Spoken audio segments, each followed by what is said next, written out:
Je vais peut-être enlever du coup moi le masque, vous m'entendez? Donc bonjour à tous, bienvenue à l'Alcazar pour cet événement organisé par le Cancéropole Provence-Alpes-Côte d'Azur qu'on a appelé donc Parle-moi de l'impact du cancer sur l'entourage familial.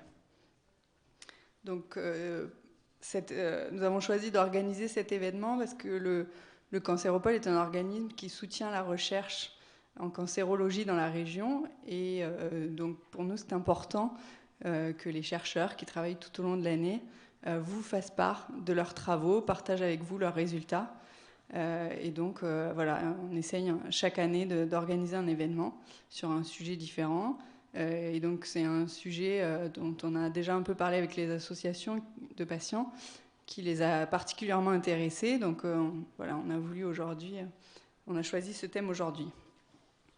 Donc au niveau du programme sur cette fin d'après-midi, elle s'articulera autour de 3 moments. Une première session qu'on a appelée plusieurs années après un cancer pédiatrique, l'impact sur la famille.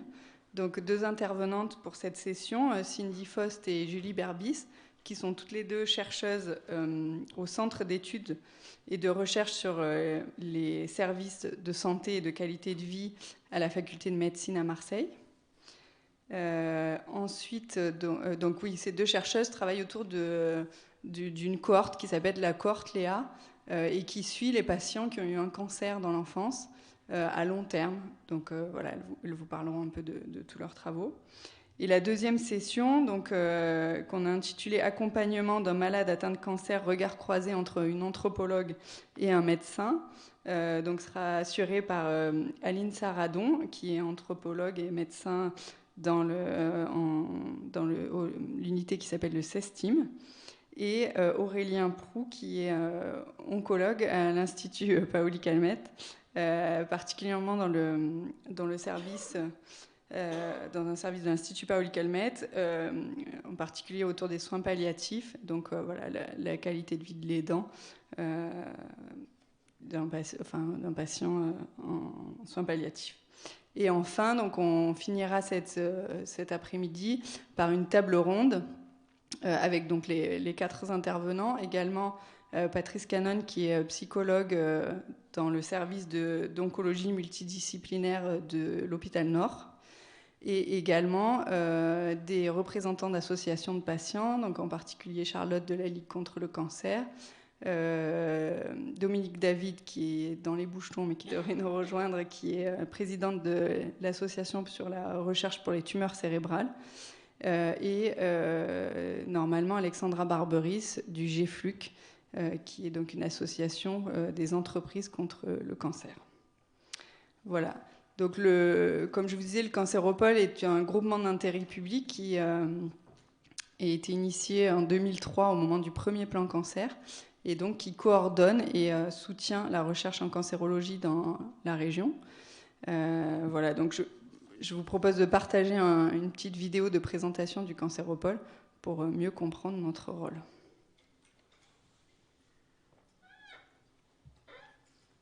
Votre corps est parfait. Sans vouloir vous flatter, imaginez vos 100 milliards de cellules qui bossent en parfaite harmonie, tout le temps, même quand vous ne faites rien. 100 milliards, c'est génial. Vous êtes génial.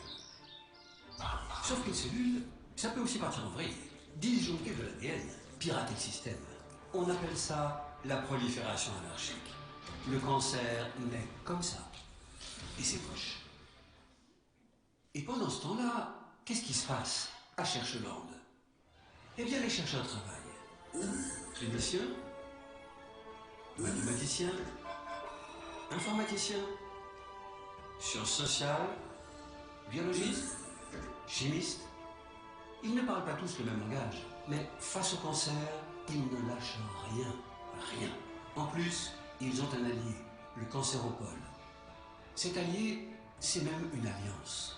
Universités, hôpitaux, centres de lutte contre le cancer, CNRS, INSERM, plein de monde, des gens super intelligents. Bref, le Cancéropole, son truc, c'est de propulser les recherches, les jeunes talents, les nouvelles idées, les collaborations, les innovations, les startups. Et puis les sous, parce que dans la recherche, sans les sous, on n'avance pas. Le Cancéropole, quand il met 1 euro sur un projet, ça amène 5 euros avec les cofinancements. Ça pour plus pas mal. Et du coup, la recherche avance pour les patients. On évite des cancers, on en guérit 1 sur 2, bientôt 2 sur 3. On avance bien, quoi.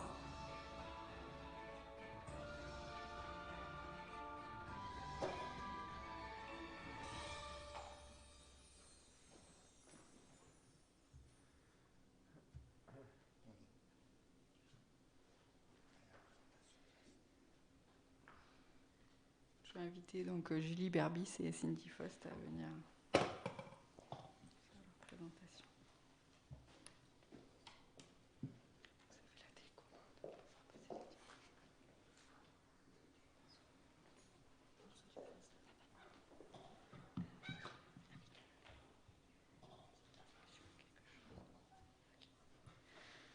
Eh bien, bonjour à tous.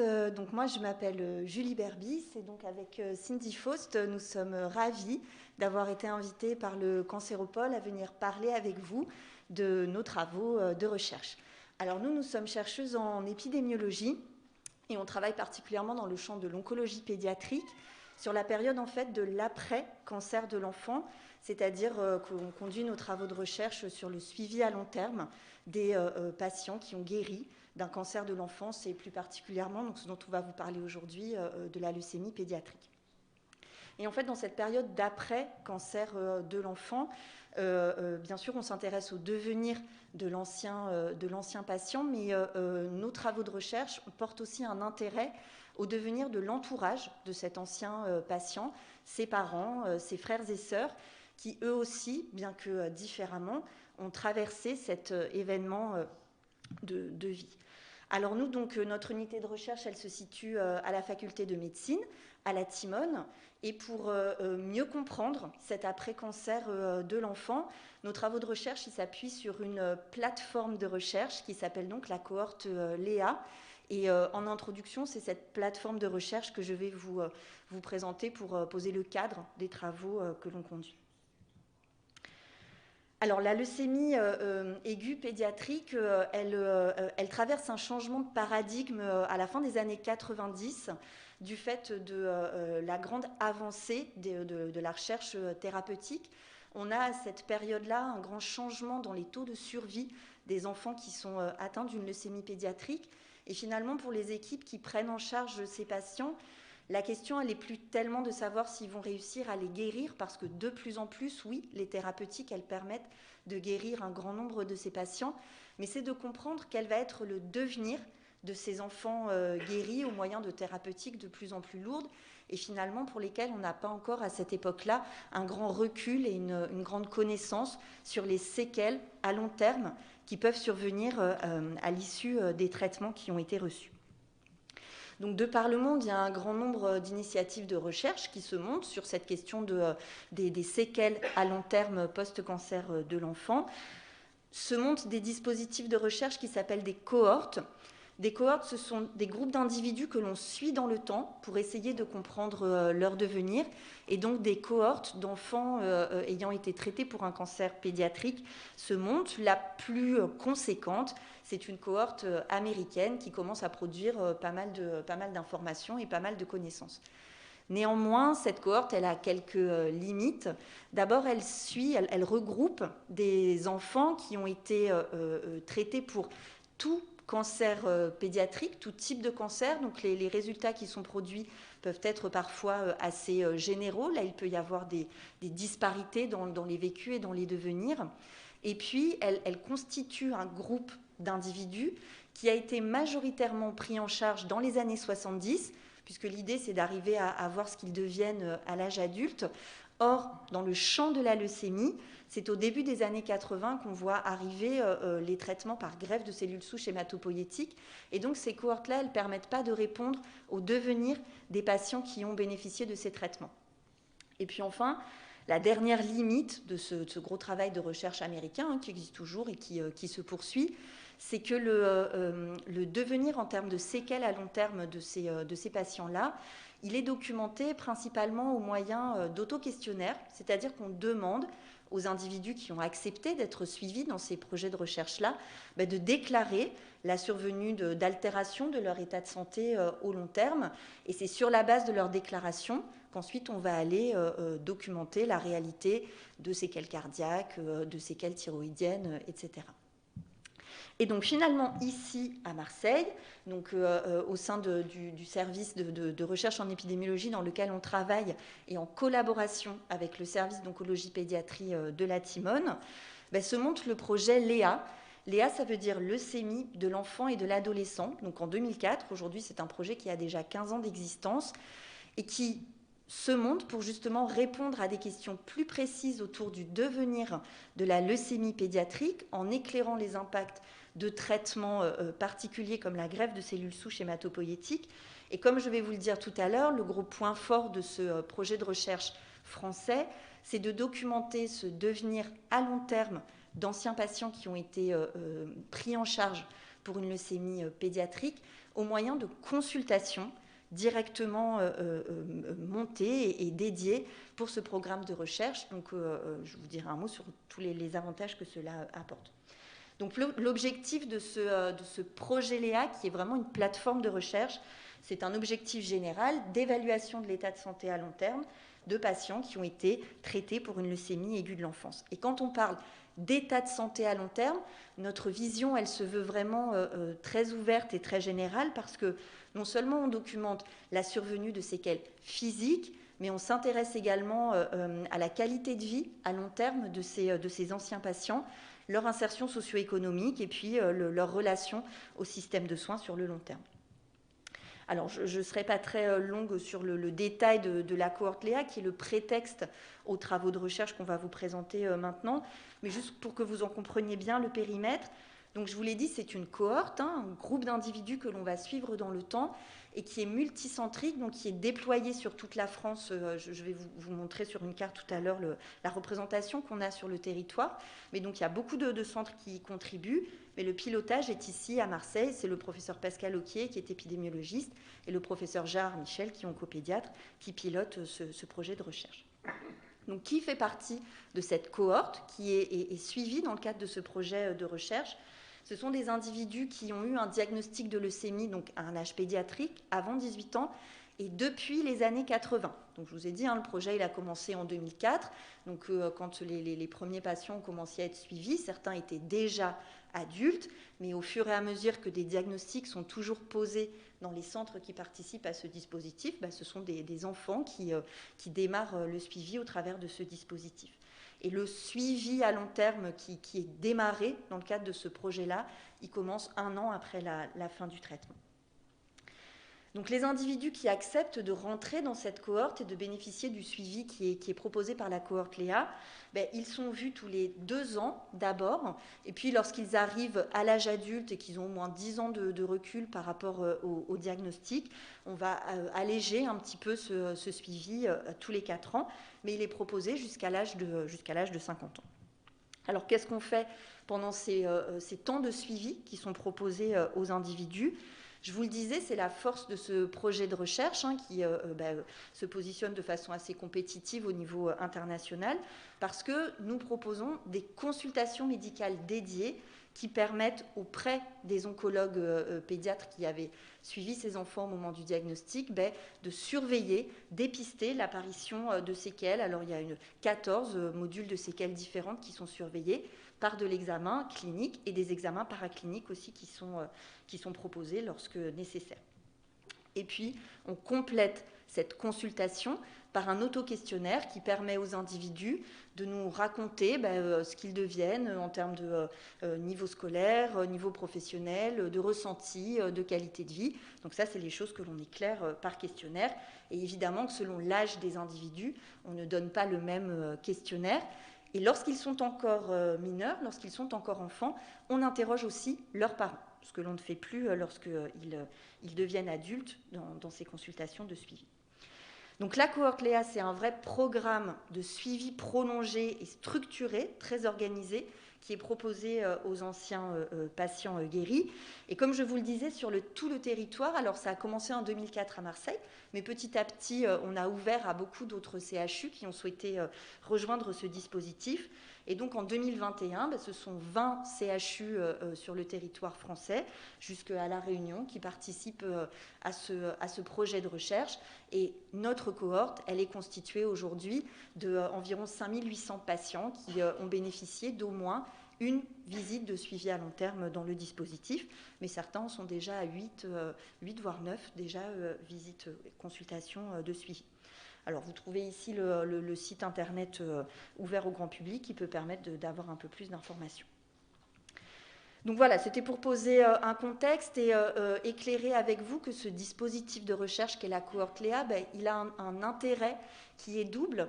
Il apporte un bénéfice individuel aux individus qui participent à cette cohorte et qui contribuent à alimenter pour nous des données de recherche, parce que au travers de ces consultations de suivi à long terme mises en place pour la recherche, ça permet pour eux directement de bénéficier d'un dépistage de la survenue d'éventuelles séquelles à long terme, et donc bien sûr derrière d'une prise en charge individuelle qui se fait en lien avec les professionnels de santé appropriés. Mais au-delà de cet intérêt individuel, c'est bien sûr un intérêt collectif qui permet d'améliorer grandement la connaissance sur l'après-cancer de l'enfant pour mieux guérir et suivre les nouveaux patients. Donc dans ce contexte-là, au-delà des recherches que nous menons centrées autour de l'ancien patient, Cindy et moi, nous nous questionnons sur le devenir aussi de l'entourage de ces enfants et futurs adultes guéris. Et donc, ce que nous venons de vous présenter aujourd'hui et partager avec vous, ce sont les premiers éléments que nous avons obtenus éclairant cette question de quel impact à long terme de la leucémie pédiatrique sur l'entourage familial de l'enfant. Bonjour à tous. Donc maintenant que Julie Berbis vous a présenté le contexte général et ce dispositif Léa qui nous permet d'avoir ce suivi à long terme, je vais vous présenter l'étude qui a été menée auprès des frères et sœurs de cette population de survivants de leucémie pédiatrique. Donc tout d'abord, l'expérience du cancer de l'enfant, de la leucémie pédiatrique, c'est un événement qui est bouleversant pour tous les membres de la famille. Et qui nécessairement va impacter le quotidien et chez les frères et sœurs, cela va se traduire principalement par de multiples changements. Ils vont devoir faire face à l'indisponibilité de leurs parents et par exemple, surtout même, ils vont avoir des émotions certes négatives, mais surtout conflictuelles, comme l'isolement, la culpabilité ou la jalousie due à l'attention massive portée à l'enfant malade, bien sûr. Et donc, nous, ce qu'on a voulu documenter, c'est les conséquences psychosociales et plus précisément l'impact de cet événement traumatisant qu'a vécu la fratrie sur leur qualité de vie, et ce, plusieurs années après le diagnostic, après la guérison de la leucémie pédiatrique. Plus précisément, on a voulu évaluer et comparer leur qualité de vie avec la population française, qui est donc la population de référence, mais également comparer la qualité de vie des frères et des sœurs avec celle des survivants eux-mêmes. Et aussi, on a voulu identifier, définir les caractéristiques, le profil de ces frères et sœurs qui sont susceptibles d'être plus impactés et d'avoir donc un niveau de qualité de vie plus faible que les autres. Donc pour répondre à ces objectifs, on a interrogé 389 frères et sœurs qui étaient âgés au minimum de 8 ans pour être en capacité de répondre au questionnaire. Et il faut savoir qu'on a interrogé un seul membre de la fratrie par famille, mais certains frères et sœurs ont quand même demandé à participer à l'étude, et donc dans ce cas, bien évidemment, on a fourni les questionnaires supplémentaires. Mais pour notre étude ici, on a gardé uniquement le questionnaire du frère ou de la sœur qui était le plus proche en âge du survivant. Et donc, on s'intéresse à leur qualité de vie. La qualité de vie, qu'est-ce que c'est ? Eh bien, c'est un concept qui permet d'étudier la perception qu'a un individu sur son état de santé. Et donc, pour évaluer cette qualité de vie, on utilise des questionnaires qui sont adaptés à l'âge du répondant et qui explore différentes dimensions, donc les dimensions physiques, psychiques et sociales de cet état de santé. Donc, par exemple, pour les mineurs, les enfants, les adolescents, on va s'intéresser aux relations avec la famille, aux loisirs, au travail scolaire. Tandis que chez les adultes, on va plutôt s'intéresser aux douleurs physiques, à la vie sociale, à la santé mentale. Et concernant ces questionnaires, donc, en plus d'être validés scientifiquement, ils ont déjà été distribués et diffusés au sein de la population française, ce qui fait qu'on peut comparer nos résultats avec ce qu'on appelle des valeurs de référence.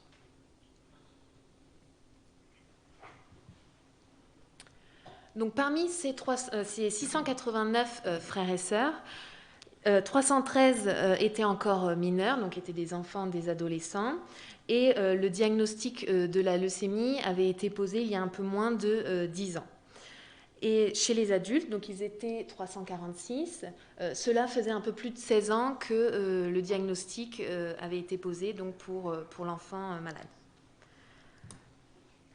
Mais au-delà de leur qualité de vie, on s'est aussi intéressé à mieux connaître ses frères et sœurs, et donc on a exploré plusieurs caractéristiques comme l'histoire de la maladie, c'est-à-dire est-ce qu'il y a eu une rechute, quel était le type de traitement, est-ce que le frère ou la sœur était le donneur. On s'est aussi intéressé à leur place dans la fratrie. Est-ce qu'ils étaient nés au moment du diagnostic? Est-ce qu'ils sont l'aîné de la fratrie? Voilà, tout ça dans l'objectif, dans le but de dresser un portrait, un profil de cette population de frères et sœurs. Donc ici, sur ce graphique, ce que vous voyez, c'est les scores de qualité de vie rapportés par la fratrie. Donc ce sont des scores qui vont de 0 à 100 pour chaque dimension explorée. Maintenant, ils sont comparés à la population française et donc on observe que les scores de la fratrie sont identiques, voire au-dessus de ceux de la population française quand l'âge et le sexe sont identiques. Mais quand ils sont comparés aux survivants, donc cela reste vrai, les scores sont toujours plus ou moins identiques, sauf pour la dimension des relations avec la famille, puisqu'on s'aperçoit que le score rapporté par la fratrie est significativement plus bas que celui rapporté par le survivant. Chez les adultes, le questionnaire utilisé nous permet de produire 2 scores globaux, un pour la santé physique, un pour la santé mentale, toujours de 0 à 100. Comparé à la population française, d'un point de vue santé physique, ça va, mais la qualité de vie d'un point de vue psychique rapporté par la fratrie est significativement plus faible que ce qui est attendu en population française pour des individus de même âge et de même sexe. Et d'une façon plus discrète, cela reste vrai quand c'est également comparé avec la qualité de vie des survivants. Donc, après cela, on a voulu comprendre quelles étaient les caractéristiques qui déterminaient les frères et sœurs, qui déterminaient que leur niveau de qualité de vie, pour certains, était plus bas, était plus faible. Et donc, chez les enfants et les adolescents, mais j'y reviendrai, ce sera la même chose chez les adultes, on a vu que les caractéristiques liées à la maladie, liées au traitement, n'avaient pas d'effet sur leur perception de la qualité de vie. En revanche, on note que chez les filles et chez les adolescents, leur perception de la qualité de vie est plus faible, mais cela reste cohérent avec ce qu'on retrouve en population générale française.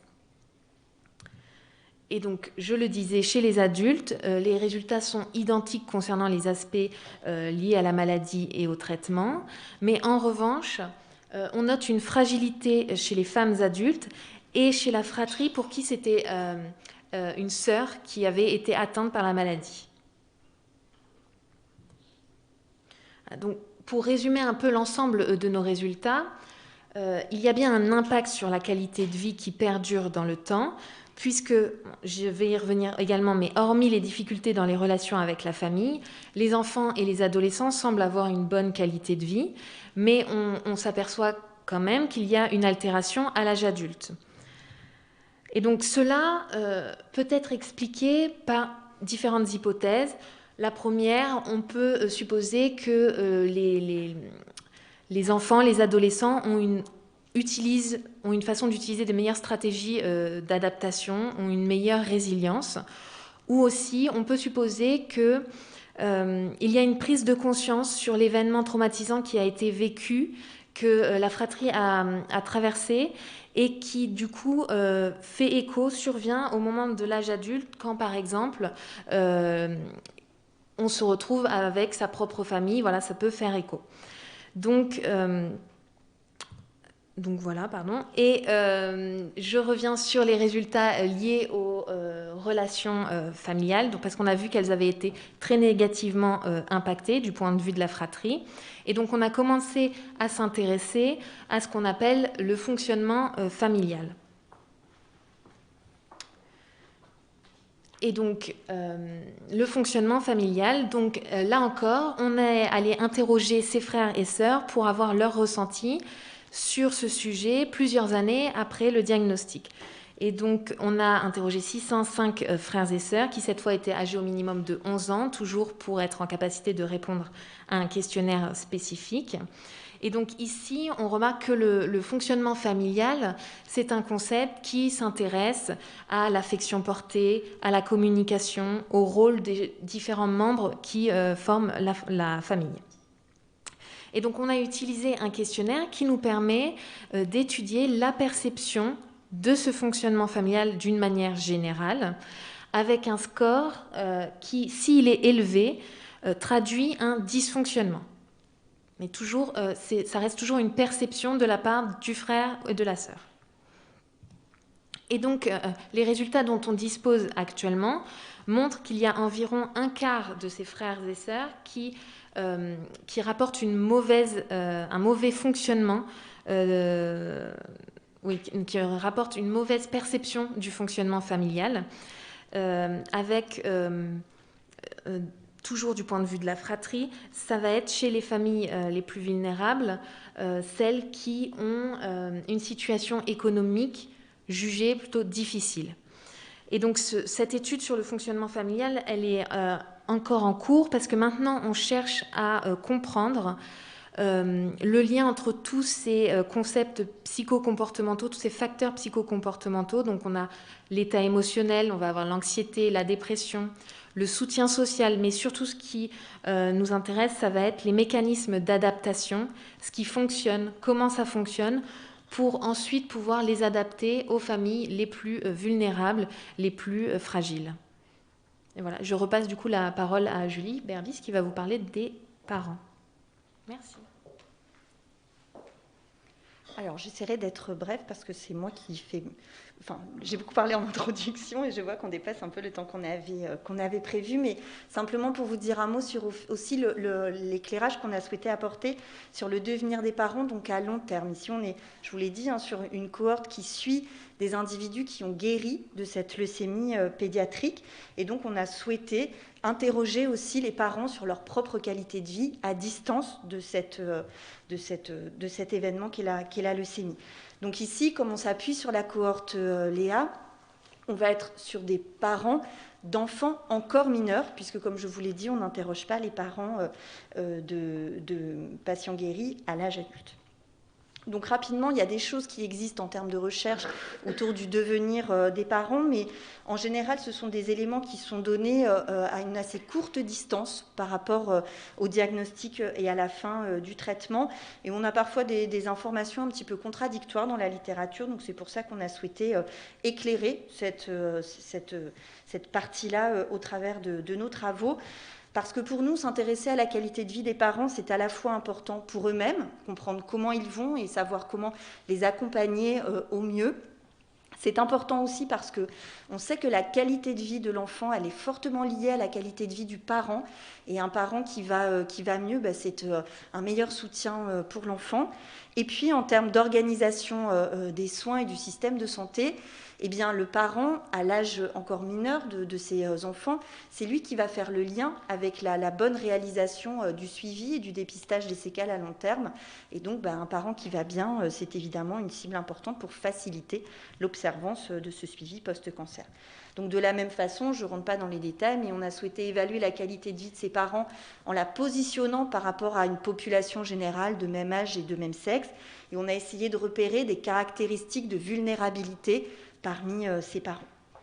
Donc on a interrogé 487 parents, il y avait quand même 13% de pères qui ont participé à notre étude et on est sur un recul moyen par rapport au diagnostic d'un peu plus de 7 ans, ce qui est assez original dans la littérature là-dessus. Alors l'outil que l'on a utilisé ici pour documenter la qualité de vie des parents, il reflète 3 dimensions, toujours les mêmes, la dimension psychologique, la dimension physique et la dimension sociale. Alors lorsqu'on compare les scores qui ont été rapportés par les parents et par ce qu'on aurait pu attendre en population générale, on voit sur la dimension psychologique qu'on a une différence positive, significativement positive, avec des scores rapportés par les parents qui sont plus élevés que ce qu'on aurait pu attendre en population générale. Et là encore, par rapport à des éléments retrouvés chez une fratrie encore adolescente, une explication possible peut-être qu'étant à distance du traitement, les parents ont réussi à mettre en place des mécanismes de repriorisation de choses dans la vie qui peuvent les impacter, d'adaptation, et c'est quelque chose qui finalement peut se retrouver assez classique dans la littérature du fait par rapport à une population générale qui n'aurait pas vécu d'événements traumatiques, encore une fois de repriorisation et d'adaptation dans le quotidien. Et puis on est ici à un recul qui est au-delà de 7 ans, l'annonce de la guérison elle se fait en général autour de 5 ans, donc sur un délai qui est encore relativement court et qui peut traduire une période où les familles sont plutôt rassurées. Parmi ces parents, quels sont ceux qui vont rapporter tout de même des scores de qualité de vie psychologique plus faibles, qui sont ceux qui sont plus fragiles sur cette dimension-là? Je passe vite, mais c'est un recul plus court, donc ce sont des scores qui ont tendance à s'améliorer avec le temps. L'histoire de la maladie, cette fois-ci, bien sûr, impacte, et lorsque le traitement a été plus lourd, qu'il y a une rechute, qu'il y a eu des temps d'irradiation, on voit que ces scores à distance, ils restent un petit peu plus faibles que chez les autres parents.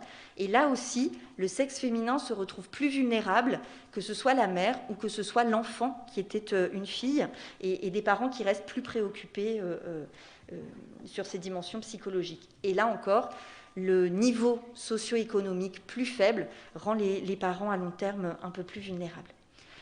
Sur la dimension physique, on était assez surpris de ce résultat et qui finalement peut s'expliquer aussi, mais on a une différence négative cette fois-ci avec ce qu'on peut retrouver en population générale. Et pour nous, ça s'explique par une dette physique qui est payée par les parents à distance, avec un décalage par rapport à la période de traitement et d'accompagnement de l'enfant où le parent se met en retrait et totalement en accompagnement de son enfant, et finalement, à distance, il y a des choses qui peuvent décompenser et s'exprimer au niveau de la santé physique des parents. Quels sont les parents qui sont plus fragiles sur cette qualité de vie physique? Le seul critère que l'on a retrouvé, c'était le critère socio-économique pour cette dimension-là. Et enfin, sur les relations sociales, on a chez ces parents à distance des scores rapportés qui sont significativement plus faibles que ce qu'on a en population générale. Et les familles plus fragiles ici, on retrouve l'impact encore d'un traitement lourd qui a été vécu et qui a peut-être soit isoler la famille, c'est des choses sur lesquelles on creuse encore, soit au contraire recentrer la famille autour de son noyau, et quelques années après, c'est quelque chose qui persiste encore. Mais à nouveau, on retrouve ce critère socio-économique comme un facteur de grande vulnérabilité des familles sur ce critère-là. Ça, c'est ce que je viens de vous dire. Donc, pour conclure, essayer de rester dans les temps sur les travaux que l'on a initiés autour de la meilleure compréhension du devenir à long terme de la famille qui a accompagné un enfant atteint de leucémie pédiatrique. Ce que nos résultats nous amènent à penser, c'est que, de façon générale, l'histoire de la maladie, sa lourdeur, le fait d'avoir eu une histoire plus ou moins difficile au cours du traitement de la leucémie pédiatrique, mais ça n'a finalement que peu d'effets différents à long terme sur les familles, et que finalement c'est l'expérience de la leucémie pédiatrique elle-même qui impacte à long terme les frères et sœurs comme les parents, et qui peut continuer à avoir un impact indépendamment du fait, encore une fois, que telle ou telle histoire ait été plus lourde. Dans tous les cas, on en voit toujours des impacts à distance. On a repéré, c'est quelque chose qu'on creuse en comparaison à d'autres populations pour essayer de mieux comprendre, mais c'est assez net à la fois chez la fratrie et chez les parents, une plus grande fragilité du sexe féminin, qu'on soit une mère, qu'on soit une sœur, qu'on soit l'entourage d'une patiente, d'une ancienne patiente. Il y a probablement une préoccupation peut-être qui reste et avec laquelle on a plus de difficultés à prendre du recul. Et puis enfin, le résultat à nouveau qui est partagé sur ces deux populations, c'est la notion d'inégalité sociale face au cancer, et qui ne concerne pas que le patient malade, mais toute sa famille, et qui éclaire la société vraiment sur le besoin d'accompagnement de ces familles-là. C'est la dernière diapo que j'aurai, mais pour dire que bien sûr que les programmes d'oncologie pédiatrique offrent un soutien aux familles au moment de la phase aiguë et après, mais notamment du fait de moyens qu'ils peuvent mobiliser. Ce soutien, il est en général principalement, et c'est normal, centré sur l'enfant lui-même, mais pour réduire les disparités en matière de santé, notamment les disparités sociales que nous observons pour l'entourage également. Nos travaux que nous poursuivons, nous le souhaitons, permettront d'inciter à mieux identifier les familles, les parents, la fratrie les plus vulnérables, et pouvoir contribuer à améliorer, au travers d'interventions qui pourront être construites et développées, le soutien qui est apporté à la famille pour traverser cet événement dans son ensemble. Voilà, merci beaucoup de votre attention. Merci aussi aux familles qui participent à nos travaux de recherche. Et on est disponible pour des questions maintenant ou plus tard.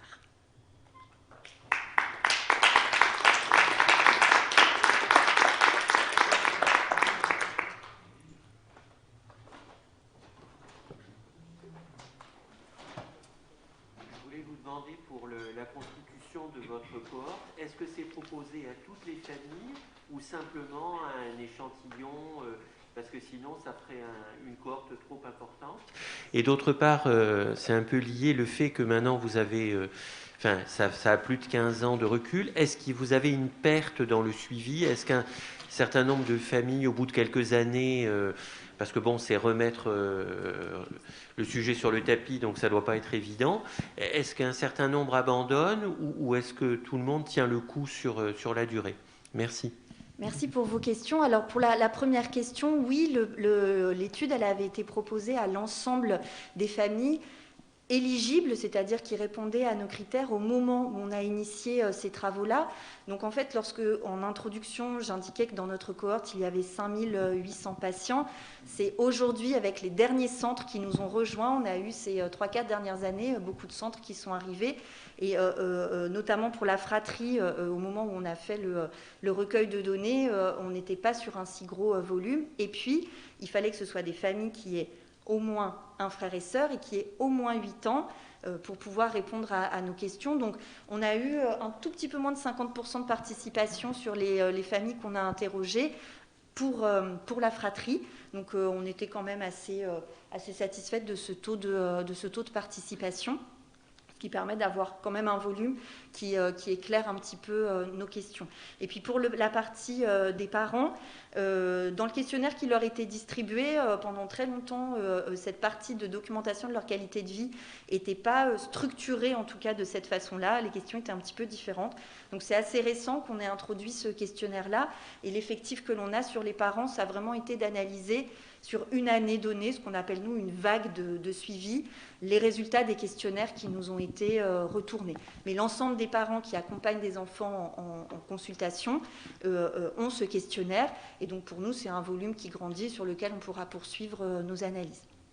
Et puis après, vous posiez une question sur l'observance et l'adhésion de ces anciens patients au dispositif de suivi qui est proposé. En effet, on observe au fur et à mesure du temps des individus qui ne reviennent plus. Alors nous, on les appelle perdus de vue dans notre jargon de recherche, mais qui malgré les invitations et les relances ne participent plus. C'est assez disparate en fonction des profils et votre question elle est pertinente. C'est un projet de recherche que l'on a initié récemment pour essayer de mieux comprendre et documenter qu'est-ce qui fait que certains individus ne viennent plus participer à ce suivi. Est-ce que, comme vous le disiez, c'est remettre toujours sur le devant de l'attention cet antécédent et les éventuelles séquelles qui peuvent survenir.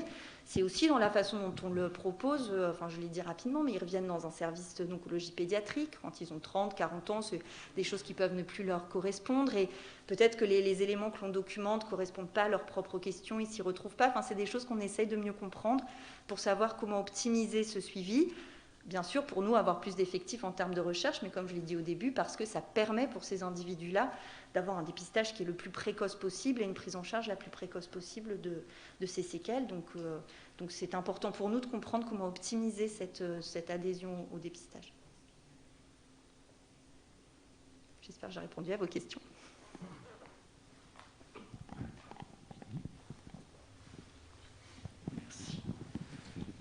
Vous avez dit que quand vous faites votre étude, vous vous intéressez à un frère ou sœur, et que dans certains cas, d'autres frères et sœurs veulent donner leur point de vue.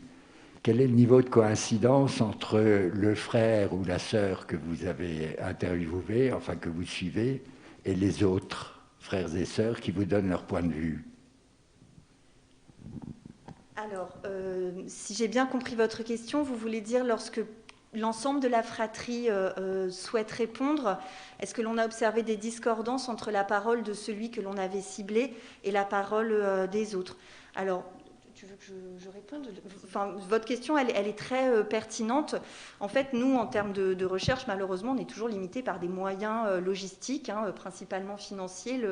La vidéo du cancéropole l'a rappelé au départ. Et donc, nous, il faut qu'on arrive à identifier quel effectif on va interroger pour pouvoir gérer tout ça. Donc, c'est vrai que nous, spontanément, un seul membre par famille, c'était ce qui correspondait à notre projet, mais on ne voulait pas que les familles qui souhaitaient faire s'exprimer l'ensemble des frères et sœurs qui avaient quelque chose aussi à dire se retrouvent brimées. Et je ne sais pas si c'est parce que les familles sont particulièrement compliantes, bienveillantes vis-à-vis de nous et respectent bien ce qu'on leur demande, mais on a eu très peu de familles qui nous ont fait la demande de pouvoir proposer aussi des questionnaires à leurs autres frères et sœurs. Je crois que ça se compte dans une petite dizaine de familles. Donc on n'a pas encore, on a bien sûr conservé les questionnaires qui ont été remplis, mais pour l'instant on n'est pas encore allé creuser la discordance qu'il pouvait y avoir ou l'homogénéité qu'il pouvait y avoir au sein de ces fratries. Mais pour nous, c'est une question de recherche qui est de côté et qui arrivera, d'essayer ensuite de pouvoir, au sein d'un nombre peut-être plus restreint de familles, interroger vraiment tout le monde pour arriver à comprendre les différentes expériences et les différents ressentis. Merci de votre question.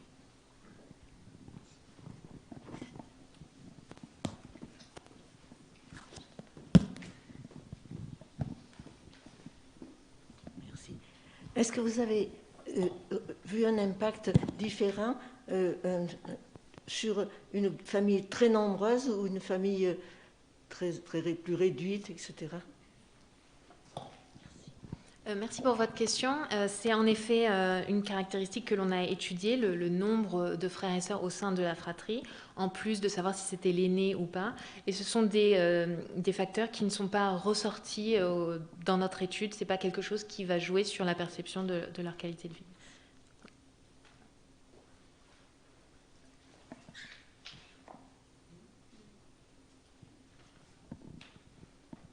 Merci à toutes les deux. Merci. Je vais donc maintenant inviter au micro donc Aline Saradon, qui est anthropologue, et Aurélien Proux, qui est médecin à l'Institut Paoli-Calmettes.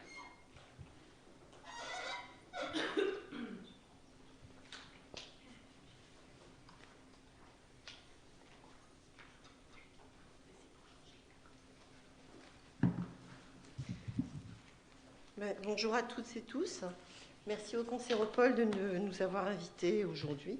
Merci à vous d'être venus pour partager avec nous les résultats de ce travail.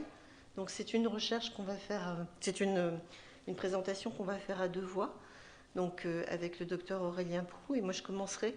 Donc je suis anthropologue, je travaille au CESTIM, qui est donc un laboratoire de recherche pluridisciplinaire de sciences sociales et qui a une équipe, qui a plusieurs équipes, et notamment une équipe cancer, spécifique à la recherche sur le cancer. Et on est basé à l'Institut Paoli-Calmettes, ce qui fait qu'on travaille en lien étroit avec les cliniciens.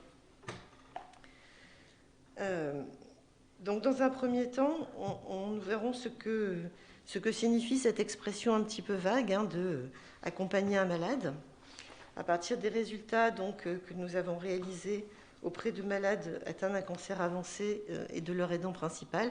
Donc c'est une étude qualitative, donc contrairement à l'étude que vous ont présenté mes collègues précédemment. Donc nous, on a fait des entretiens approfondis, donc en face à face avec un petit nombre de personnes, donc des malades atteints d'un cancer avancé et des aidants. Alors un cancer avancé, qu'est-ce que ça veut dire? Ça veut dire que les malades qu'on avait interviewés étaient atteints d'un cancer assez évolué ou métastatique, donc avec un pronostic plutôt sombre à moyen terme, donc des patients qui bénéficiaient ou qui auraient pu bénéficier d'une prise en charge par une équipe de soins palliatifs. Et l'aidant principal, c'est une personne qui est proche du malade. Alors en général, c'est un membre de la famille, un conjoint, un enfant, un parent. Ça peut être aussi un ami, et qui apporte une aide au quotidien à la personne malade. Et donc cette aide, je la détaillerai avec toute la grande variété des tâches qui la composent, afin de montrer qu'il s'agit d'un véritable travail de soins informel. Alors un travail informel au sens où ces tâches sont réalisées par des personnes qui ne sont pas des professionnels de santé, qui n'est pas rémunéré, qui nécessite des compétences qui sont souvent apprises sur le tas, et qui est particulièrement empreint de sollicitude, d'attention à l'autre, et aussi de responsabilité. Donc ensuite, nous verrons les points positifs de cet accompagnement, ce qu'il peut apporter à l'aidant, mais également l'impact que ce travail informel peut avoir sur la vie de l'aidant, sur sa santé physique, mentale et sur sa vie sociale. Et donc c'est là où le docteur Proux interviendra pour vous montrer comment les soins palliatifs peuvent soutenir les aidants en évaluant leurs besoins afin d'éviter l'épuisement qui est engendré par l'accompagnement. Alors l'aidant, il réalise une multitude de tâches de nature très variée qui viennent compenser les défaillances du malade au fur et à mesure de l'avancée de la maladie.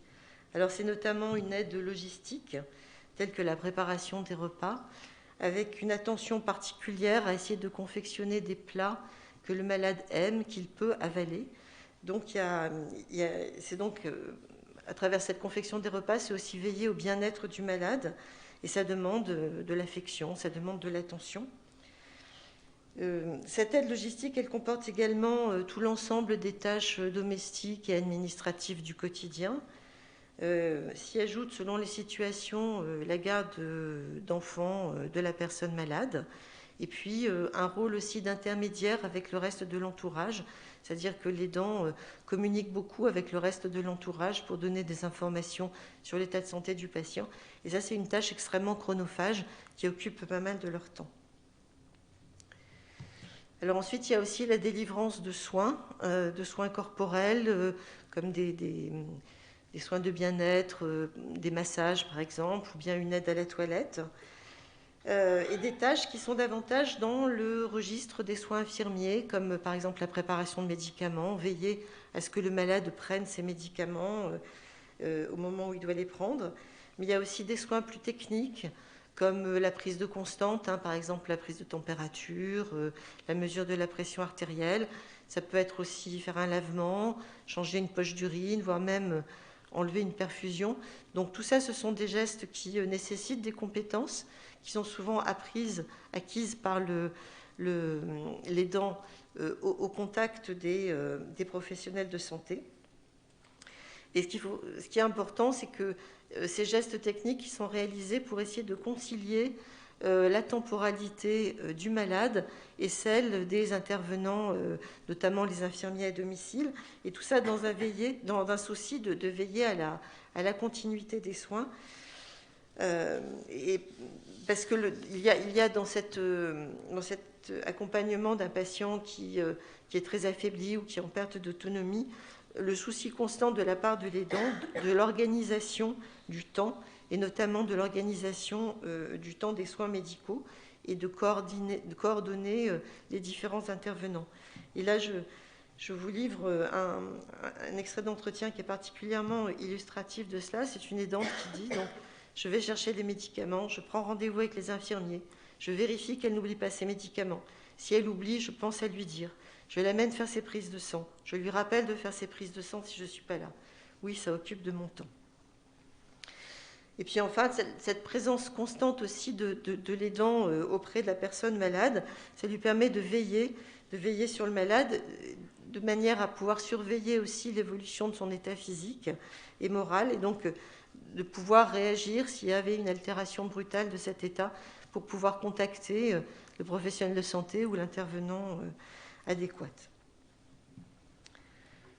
Alors l'accompagnement des malades lors des consultations médicales ou lors des soins, comme par exemple les séances de chimiothérapie, ça remplit plusieurs rôles pour l'aidant. Ça permet d'abord de témoigner, ça lui permet de témoigner sa présence auprès du malade, c'est-à-dire une présence qui est souvent rassurante dans des moments qui sont particulièrement pénibles ou difficiles pour le malade, ou des moments qui sont assez anxiogènes. L'accompagnement permet aussi de rester informé de l'évolution de la maladie et des traitements en cours, et puis pour pouvoir éventuellement, dans un second temps, reformuler les explications du médecin, qui ont été données par le médecin au malade. Et l'aidant peut aussi apporter des informations complémentaires au médecin sur l'état de santé du malade pour pallier les éventuels oublis du malade. Enfin, donc on voit qu'il remplit un rôle d'intermédiaire entre le monde médical et le monde du malade, qui a une fonction facilitatrice des soins. Et puis l'aidant peut aussi, cet accompagnement lors des soins médicaux, ça permet aussi de contrôler la coordination des soins. Enfin, l'activité la plus précieuse, la plus importante au sens de la plus précieuse, du point de vue des malades, c'est le soutien moral qui est apporté par l'aidant et qui revêt plusieurs formes. C'est d'abord une présence, c'est être là, aux côtés du malade, être à ses côtés dans son quotidien, pour lui signifier qu'il n'est pas seul, qu'il n'est pas abandonné. C'est ce qui donne au mot accompagnement son sens noble, avec donc cette forte connotation affective. C'est aussi un soutien psychologique, puisque l'aidant peut aider le malade à verbaliser les questions existentielles qui vont se poser à lui à chaque étape de la maladie. Et puis de manière un petit peu plus légère, c'est aussi accompagner le malade dans des activités de détente, de loisirs, etc. Donc nous voyons qu'accompagner un malade, c'est d'abord faire preuve de sollicitude à son égard, donc d'avoir constamment le souci de faire en sorte que ses besoins, tous ses besoins, les besoins élémentaires, mais aussi les besoins en soins médicaux, donc tous ces besoins soient pris en compte. Et pour répondre donc à ces besoins, l'aidant réalise une multitude de tâches diverses qui souvent vont s'empiler les unes aux autres dans la même journée. Cela l'engage aussi à prendre un certain nombre de responsabilités qui peuvent parfois être lourdes, puisque l'aidant peut être amené à prendre la responsabilité d'une hospitalisation, ou bien à changer d'équipe médicale ou soignante, voire même participer à la décision de continuer ou d'interrompre un traitement.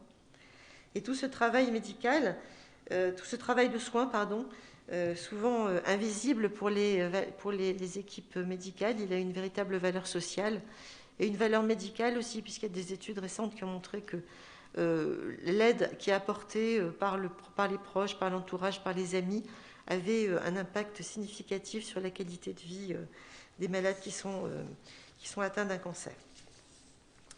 Donc, ce qui pose indirectement la question des inégalités face à la maladie, et notamment les inégalités qui vont toucher les personnes qui sont isolées socialement et celles qui ont pu rompre tous les liens avec leur famille.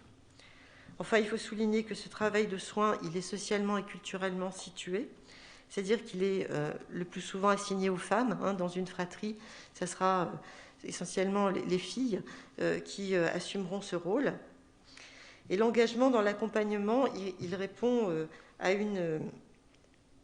un sentiment de responsabilité et de devoir moral qui est donc ancré dans les valeurs culturelles de la société, telles que le contrat moral qui lie les époux, le devoir filial d'un enfant envers ses parents, mais à cette responsabilité morale s'ajoute aussi le désir pour les enfants, un désir de réciprocité, c'est-à-dire de rendre à leurs parents l'amour et l'aide qu'ils ont reçus pendant l'enfance, ou au moins, en tout cas, de leur témoigner de la gratitude et son affection. Et donc, ce qui nous amène à la dimension positive de l'aide, car accompagner un malade, ça permet à l'aidant de participer à la prise en charge du malade. C'est donc une manière de faire face, en fait, à sa propre impuissance face à l'évolution de la maladie de son proche. Ensuite, l'accompagnement apporte des satisfactions, celle du devoir accompli, celle d'avoir pu manifester à son proche son affection, sa gratitude. C'est aussi dans certaines situations l'opportunité de venir renforcer des liens amicaux ou des liens familiaux, voire même de réparer des liens qui avaient pu être distendus ou rompus.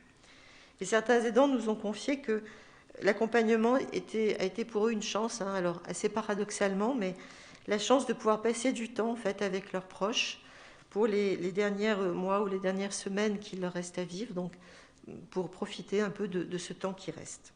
Cependant, l'accompagnement, c'est une charge pour l'aidant. Ça a un coût émotionnel, puisque l'accompagnement oblige l'aidant à vivre avec la maladie de son proche, donc à ressentir la violence de la dégradation physique qui est due à la maladie, et puis à vivre aussi dans cette perspective d'une mort proche.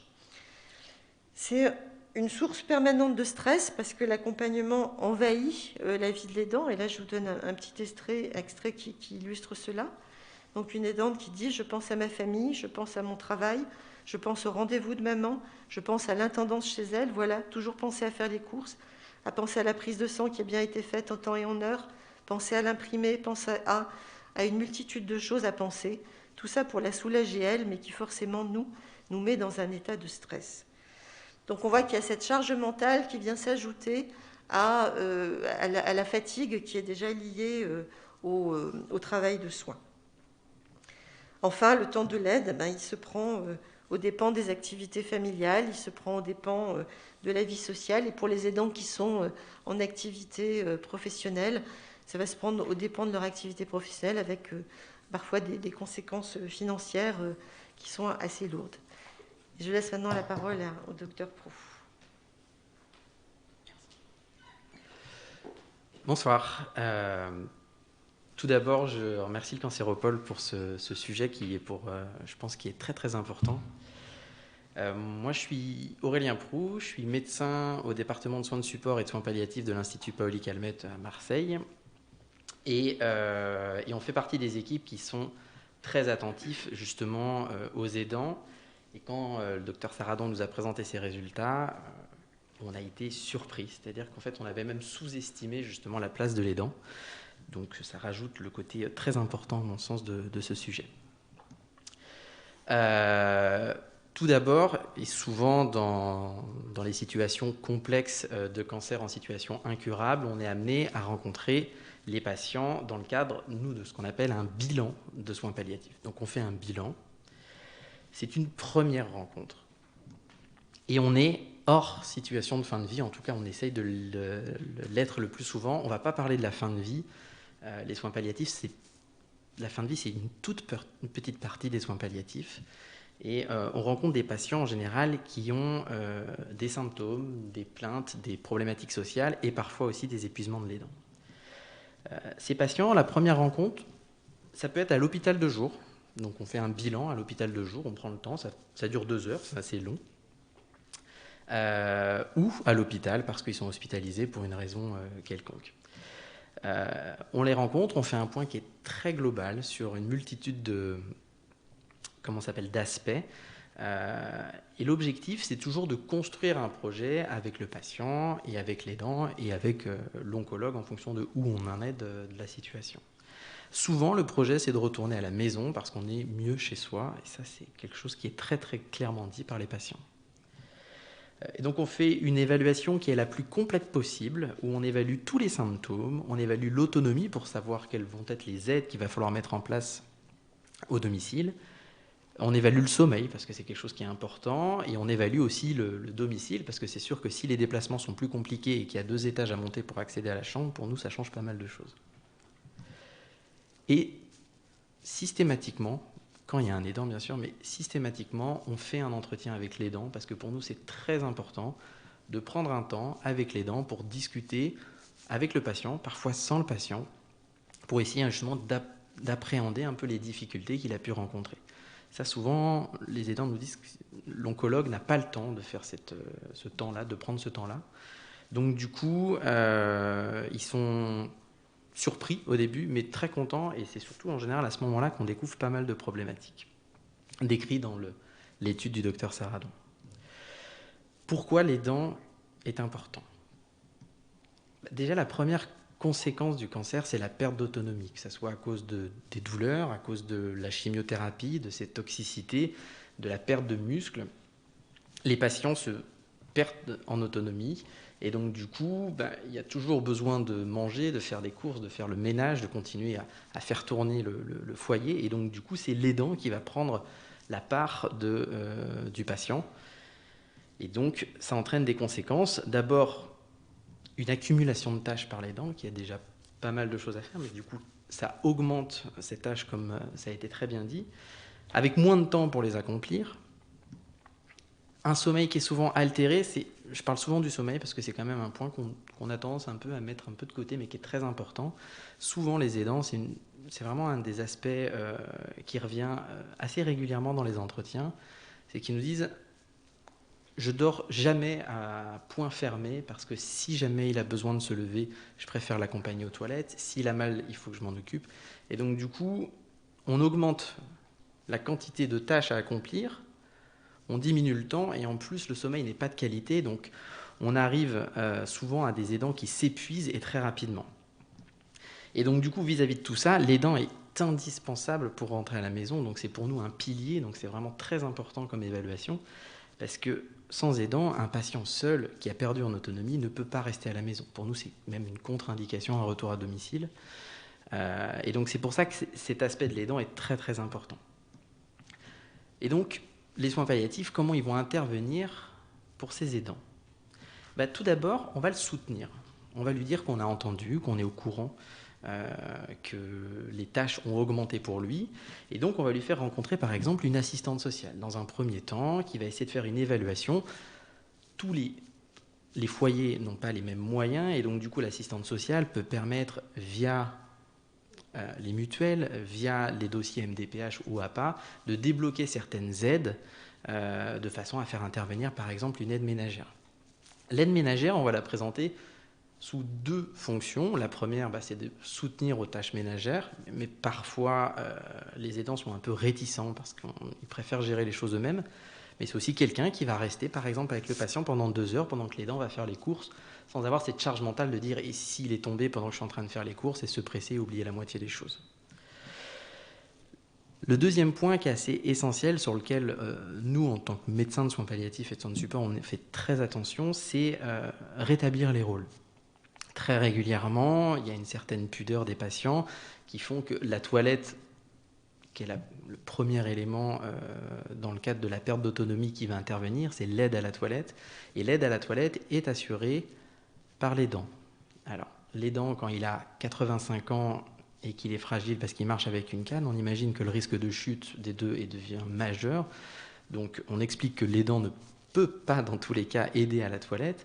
On essaie de rétablir aussi les rôles. Ça fait partie des missions des infirmières de faire ça. Donc, on fait un travail petit à petit. On essaye de retirer certaines tâches de l'aidant de façon à éviter justement l'épuisement et en expliquant aussi les risques. C'est que ça soit le patient ou l'aidant, et s'il y en a un se casse le bras en chutant dans la salle de bain, on est obligé d'hospitaliser les deux, ce qui rend service à personne.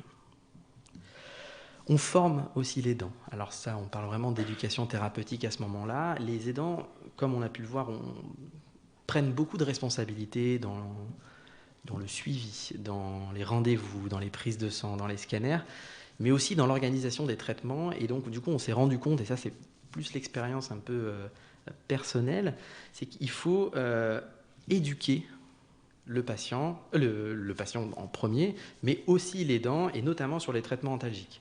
Quels médicaments je peux prendre, à quel moment, et qu'est-ce que je dois faire si jamais ça ne suffit pas. Et d'expliquer, ça ne prend pas beaucoup de temps, et c'est du temps en plus qu'on gagne, parce que ça évite des réhospitalisations, des passages aux urgences, d'expliquer, entre guillemets, quel est le palier à faire après, si le traitement qu'on a mis en place ne suffit pas, permet justement de sécuriser un peu plus le domicile, de donner aussi une mission à l'aidant, parce que parfois les aidants sont très demandeurs de rôle, et surtout on les encadre, et ce qui fait que ça se passe bien, parce qu'en général on parle de traitement antalgique, donc c'est souvent la morphine à ce niveau-là, et donc du coup on ne peut pas faire non plus n'importe quoi avec ces traitements-là. On leur explique aussi les signes d'aggravation. On est quand même en situation palliative, donc potentiellement une maladie grave, incurable, avec des symptômes et un risque d'évolution. Souvent, les aidants nous demandent qu'est-ce qui va se passer, qu'est-ce que je dois surveiller. Et là, justement, c'est important de répondre à cette question. On ne peut pas leur dire vous verrez ça avec votre infirmière ou votre médecin généraliste, parce que les problèmes surviennent tout le temps la nuit ou le week-end. Que l'infirmière libérale n'est pas toujours la mieux placée, même si en général elle est de bons conseils, mais dans des symptômes aussi importants, on explique ce à quoi il faut être attentif, l'évolution qui est normale, c'est-à-dire une progression qui fait que le patient va peut-être s'endormir, mais une progression qui n'est pas normale. Une fièvre, non, il faut venir à l'hôpital parce qu'on va mettre des antibiotiques, on va faire des prélèvements, on veut faire un scanner ou ainsi de suite. Donc du coup, on apprend justement à l'aidant à repérer ces symptômes-là de façon à éviter les hospitalisations en urgence qui sont inutiles ou les situations qui sont non gérables à la maison. Et surtout, on protège l'aidant. C'est-à-dire que l'aidant, dans le cadre d'une prise en charge d'un bilan de soins palliatifs, fait partie complet de notre bilan, de notre consultation. Et donc les psychologues que le patient peut rencontrer, l'aidant peut les rencontrer aussi. Ça permet justement d'avoir un temps, d'être considéré, parce que souvent les aidants, c'est un travail de l'ombre. Et donc du coup, nous, ils rencontrent tous les spécialistes aussi. Si jamais ils en ont besoin, c'est pas ciblé pour le patient. On a des équipes qui viennent à domicile, qui sont des réseaux. Donc on en a plusieurs selon les départements. Sur Marseille, c'est Respect 13. Et donc ces équipes viennent à domicile. Et ils ont cette démarche, c'est-à-dire de dire on vient voir le patient, on vient voir le domicile, on vient voir les infirmières et on va regarder les dents aussi. Et parfois, et ça je pense que c'est très important d'en parler un petit peu, parfois on doit faire ce qu'on appelle une hospitalisation de répit. Parce qu'on peut mettre tout ce qu'on veut. Les aidants, ils sont seuls la nuit avec le patient, ils sont seuls la journée, quand il y a les infirmières qui viennent, mais le week-end, il y a toujours un petit peu moins de monde, il n'y a pas le médecin généraliste, les réseaux, ils vont venir une fois, mais ils ne peuvent pas revenir non plus trop régulièrement, et donc du coup, parfois ils se fatiguent, parfois ils s'épuisent, parfois la charge mentale est trop importante, et donc du coup, on organise des hospitalisations de répit, donc on fait souvent appel aux unités de soins palliatifs qui sont toujours très réactives dans ce genre d'hospitalisation, donc ça va être une hospitalisation qui va durer 1 semaine, 2, maximum 3 semaines, où l'aidant va pouvoir se reposer. Alors, on ne l'empêchera pas d'être avec le patient, parce que ça, on a bien compris que ce n'était pas possible, mais d'un coup, on va lui retirer toute cette charge mentale. Les assistantes sociales vont refaire le point sur la maison, on va revoir un peu avec le réseau ce qu'on peut débloquer. Pendant ce temps, les équipes vont équilibrer la douleur, refaire un peu le point sur la diététique et sur un peu sur le point sur la maladie, et dès que tout le monde est à peu près stabilisé, que les dents s'est un peu reposées, ça nous permet après de retourner au domicile dans de meilleures conditions. Voilà, c'était assez bref.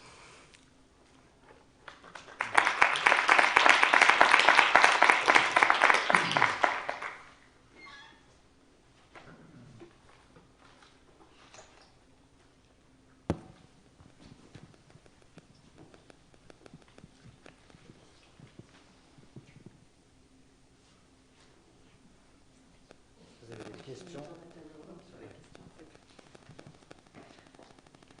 Donc, merci beaucoup à tous les deux. C'était vraiment très intéressant. Donc, je vais appeler les intervenants, enfin toutes les personnes qui interviennent dans la table ronde à venir s'installer. Et pendant ce temps-là, je vais lancer le film de la Ligue contre le cancer. Voilà. Je vous en prie.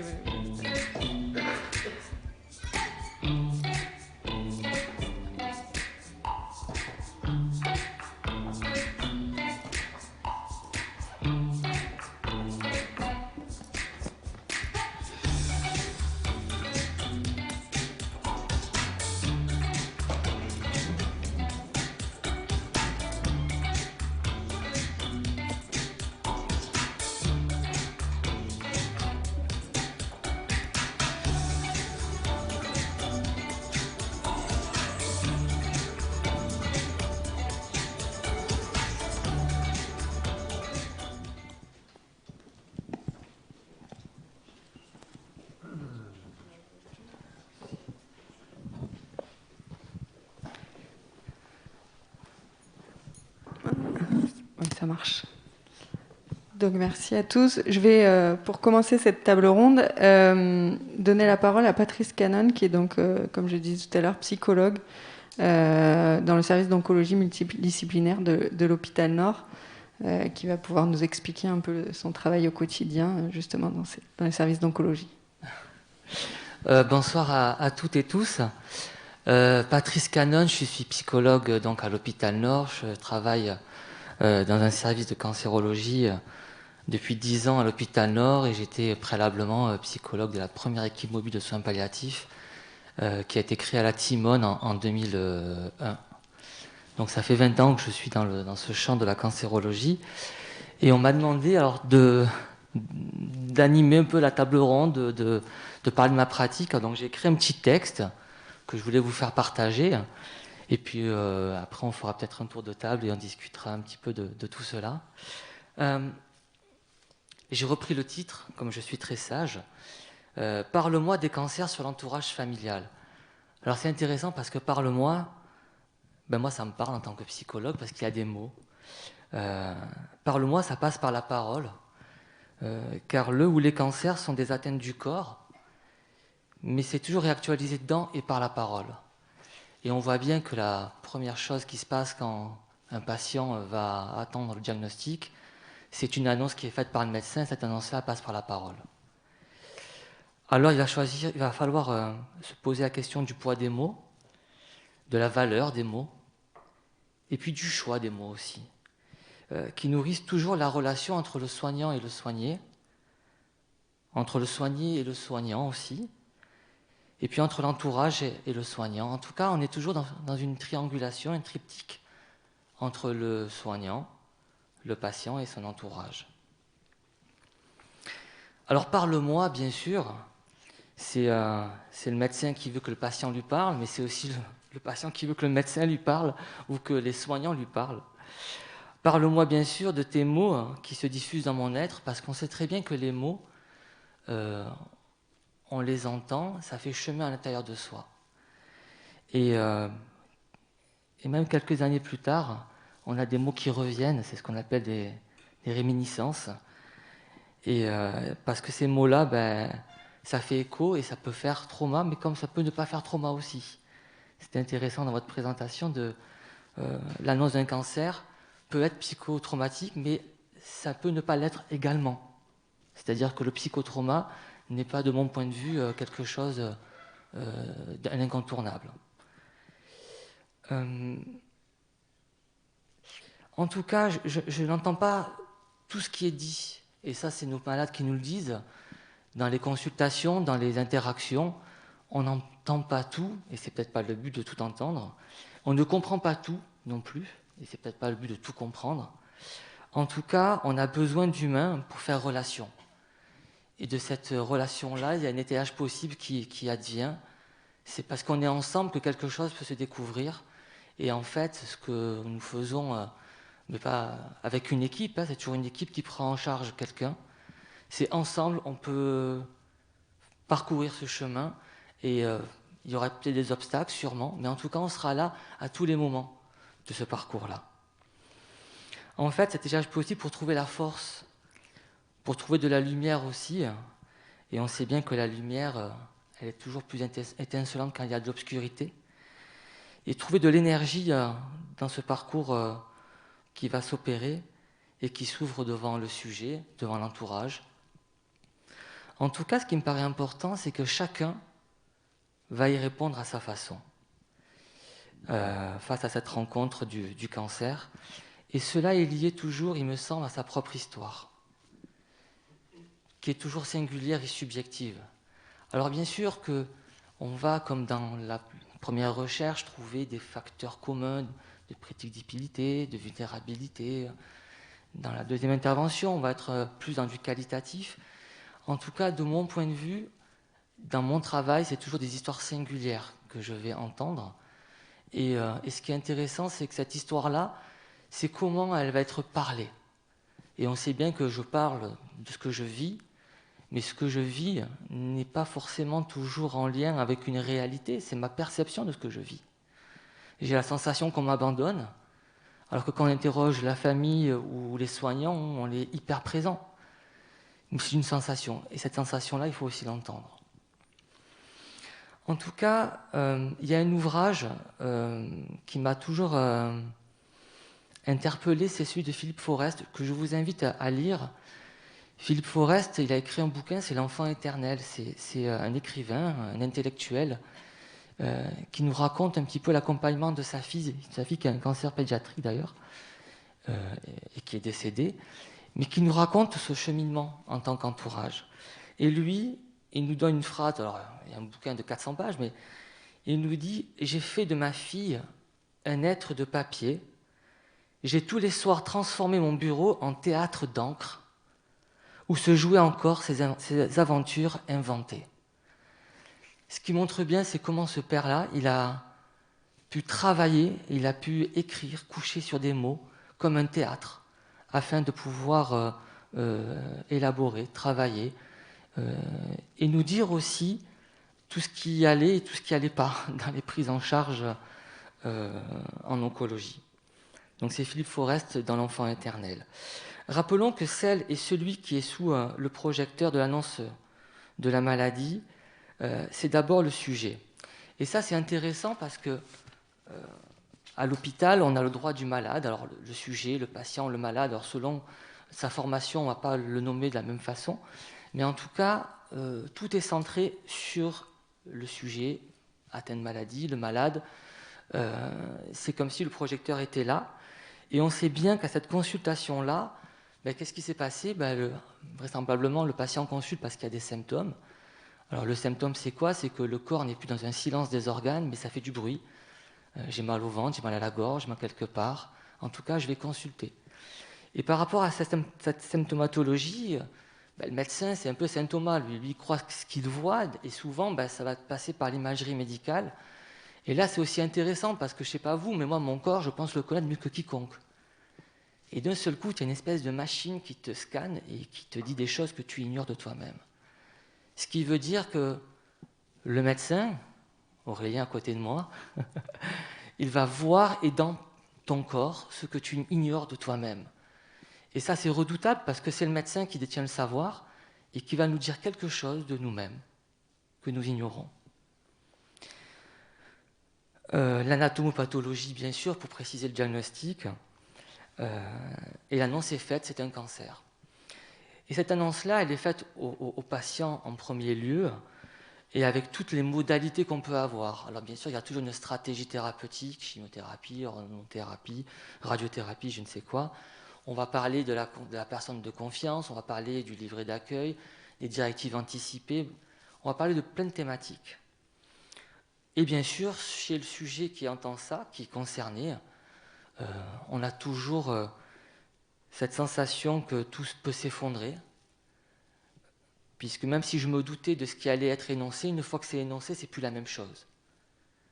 C'est comme quand on accompagne quelqu'un en fin de vie, même quand on est préparé, à partir du moment où la personne est décédée, on sait qu'elle est décédée, mais le travail de deuil commence, vous savez quand? Quand le médecin va le constater, le décès. et mettre des mots. Ça y est, il est parti. Donc ces mots-là, ils sont importants de pouvoir dire les choses. Et bien sûr, il y a une incompréhension, il peut y avoir de la peur souvent, du doute, et un besoin de solitude, et en même temps un besoin de l'autre. Car tout se mélange, avec une sensation de se perdre dans le monde et se perdre dans son monde. Et en fait, on voit bien que ce focus qui est fait sur le patient lui-même, eh bien, imaginez ce même théâtre, la même consultation, on a la même scène, on a la même annonce, on a la même stratégie thérapeutique, on parle de la personne de confiance, on parle de tout ça. Sauf que là, ce n'est pas le malade, c'est l'entourage qui est à côté.